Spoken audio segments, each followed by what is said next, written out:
Well, like oh my god, I just hit myself. This story file is real good with She's got a book for every situation. Hi people I love, welcome back to MG's Library. My name is Mary Grace and this is my library. Hi people I love, happy January, happy first video of 2021. How crazy that I'm starting a new year with y'all. I feel so lucky and so blessed. I know I say that all the time, but I just feel so lucky to bring in this new chapter of my life with you all, and I love you guys so much. Let me know how you're doing in the comments. Let me know how your New Year's been. Has anything good happened? Has anything bad happened?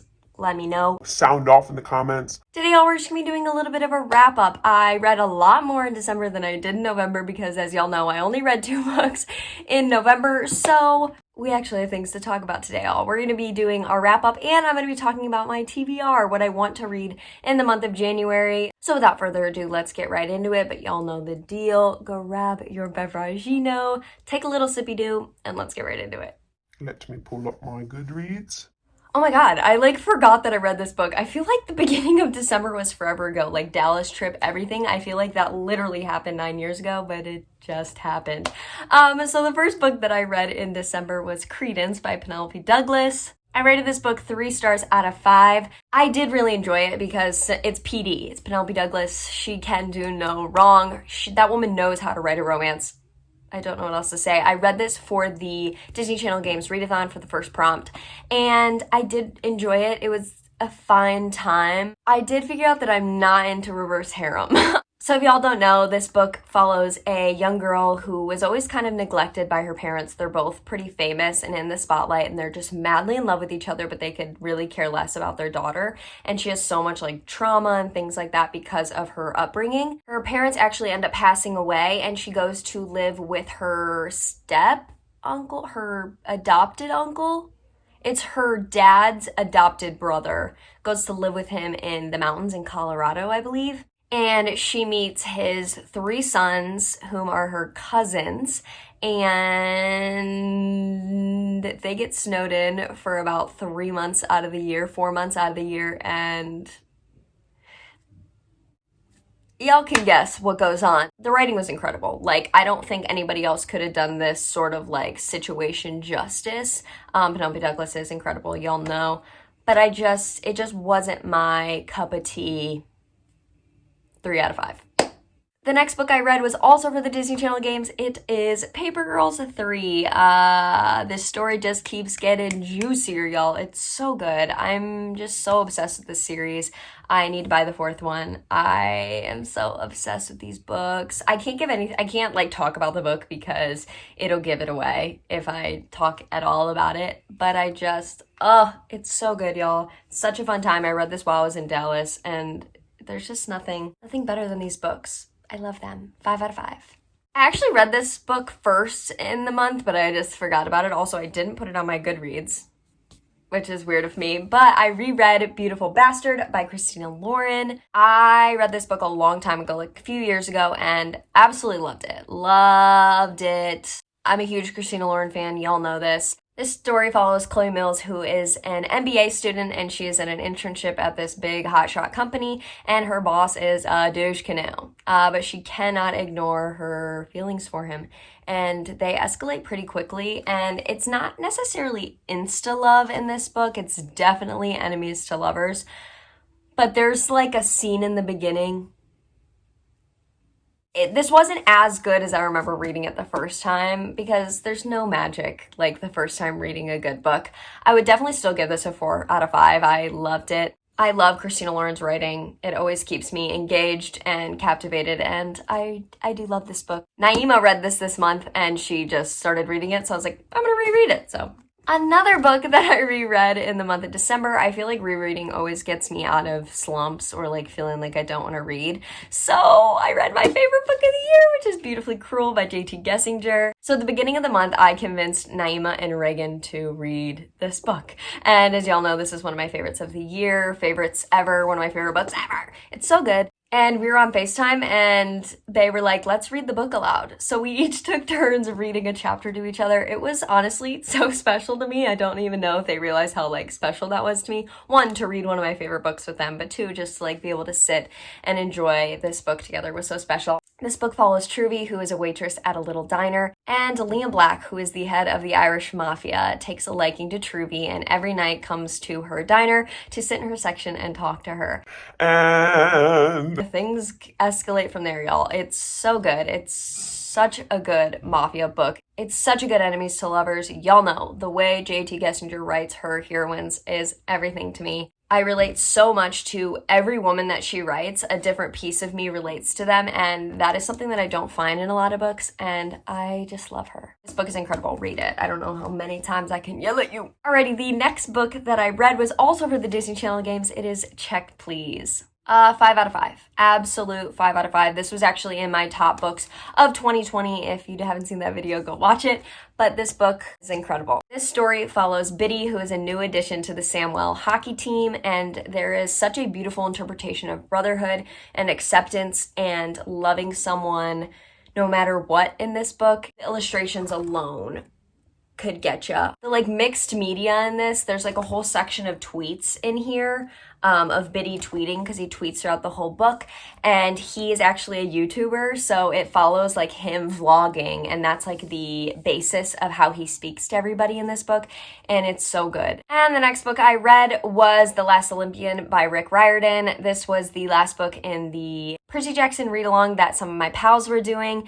I rated it a 4 out of 5. These books aren't really incredible. They're really, really, really well written. They keep you engaged, but as I said like a few videos ago, these books are the same story told over and over and over again, and this one was just like the conclusion to all of the rise and fall of the series. Every book has to follow like the wave that is plot setup. Like I understand that, like you have to have like the introduction and then the rise and then the climax and then the downfall and then the resolution, blah blah blah blah. But something about these books, they're all just so similar to one another. It's weird because I lose interest, but I don't, because I love the writing and I love these characters and you're so connected. I don't know, it's a very weird experience.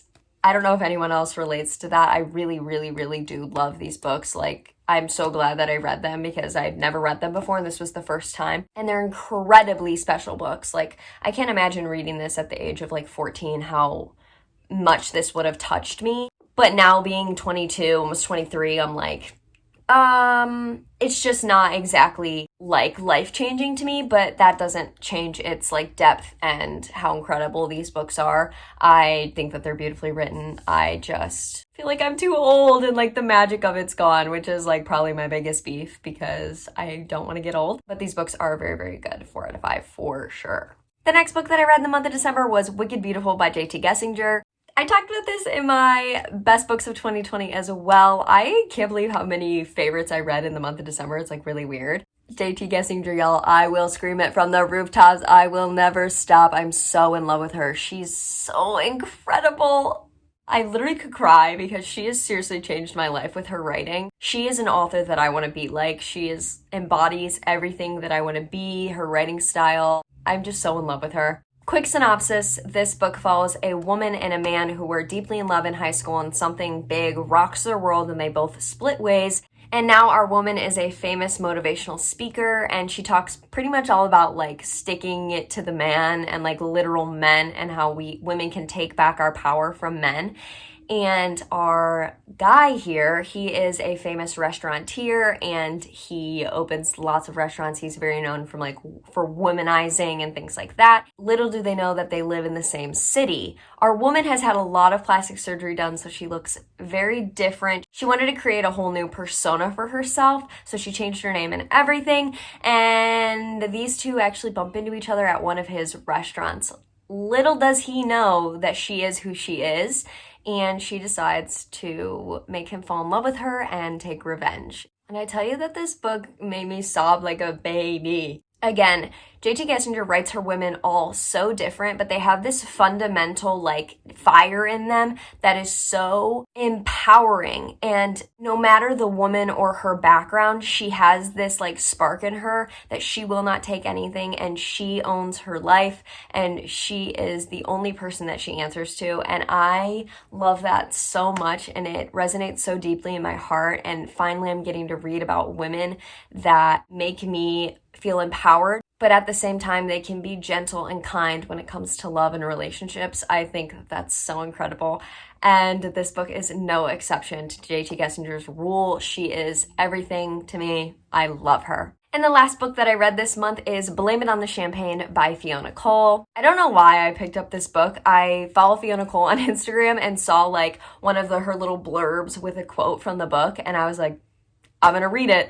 If that's not an example of a mood reader, I don't know what is. I would rate this book probably a 3.5 out of 5, maybe a 4. I haven't like been sitting on it long enough to really decide. But this book is a marriage of convenience trope. I can never remember anybody's name, and I'm not gonna look it up. This book follows this woman who is supposed to be in an arranged marriage to a man that is very, very, very awful to her, set up by her father, and she feels incredibly betrayed by him. She doesn't understand why he's doing this to her. She's never seen him be the monster that he's being now.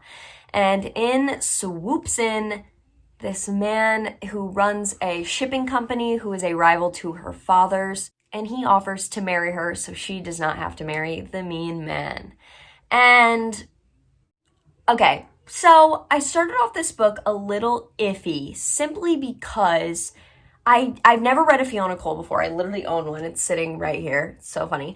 But I've never read a Fiona Cole, and something about her writing, there was like a weird disconnect for me. Like, I don't know if there was not enough character depth for me, which is so important to me, or what it was, but there was just a disconnect between me and her writing. Not to say that it isn't good, because she's clearly incredibly successful, and it was a really enjoyable book, but for me personally as a reader, like there was a disconnect in the writing. That being said, this was a fun-ass book. It was really, really, really fun. I thought that she did enemies to lovers really well, and I thought that she embodied that hate really, really, really well, but it's not like one of my favorites I've ever read. I really want to try reading Savior by Fiona Cole because I want to give her writing another chance. I don't know if it was just that book or what it was, but I want to like her because I know so many people like her. Marriage Convenience is so fun, and like when they have to share a bed, it's so fun. And like watching them slowly realize that they're in love with each other is so fun. But I don't know. Something about the writing is just so weird for me. Alrighty guys, those were the 8 books that I read in the month of December. Now,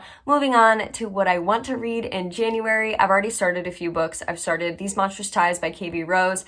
I've started Lessons in Corruption by Gianna Darling. I'm finally starting that series. I'm so excited. So those are 2 books that I like need to finish. Well, not need to, but very, very much want to finish in January. But also, guys,